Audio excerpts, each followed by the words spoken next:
ఇప్పుడు చెప్తున్న వీడియో ఓ సింతే కదా అనేసి దయచేసి స్క్రోల్ చేసేకండి అన్న. ఎందుకంటే ఈ వీడియో మీకోసం మీ పిల్లల కోసమే చెప్తున్నాను అనమాట.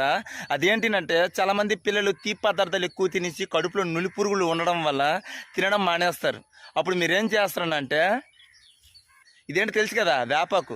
ఈ వేపాకు చెట్టు నుండి వచ్చిన ఆకులు ఇంటికి తెచ్చండి. ఇంటికి తెచ్చిన తర్వాత మిక్సీలో వేసండి. మిక్సీలో వేసిన తర్వాత అందులో కాస్త జీలకర్ర, వాము, అల్లము, నీళ్ళు వేసుకొని బాగా మిక్సీ పట్టండి. మిక్సీ పట్టిన తర్వాత మరబెట్టండి. మరబెట్టిన తర్వాత చల్లారిన తర్వాత వచ్చిన రసాన్ని ఫ్యామిలీ మొత్తం చిన్నపిల్లల నుండి పెద్దవాళ్ళ వరకు ప్రతి వారంకి ఒక టీ గ్లాసును తాగండి.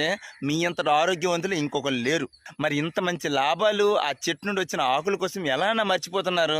అప్పుడు జనరేషన్ వాళ్ళకి చాలామంది తెలుసు, కానీ ఇప్పుడు జనరేషన్ వాళ్ళకి ఎవరికి తెలియదు. పోనీ మీకు తెలియని మీకు నేను చెప్తున్నాను అంటే నా ఛానల్కి ఎవరు సబ్స్క్రైబ్ చేసుకోవట్లేదు. మీ అందరూ సబ్స్క్రైబ్ చేసుకోండి. మీకు తెలియని ప్రతి ఒక్కటి మీకు నేను చెప్తానన్నా. ఓకేనన్నా, ఉంటానన్నా. జై హింద్.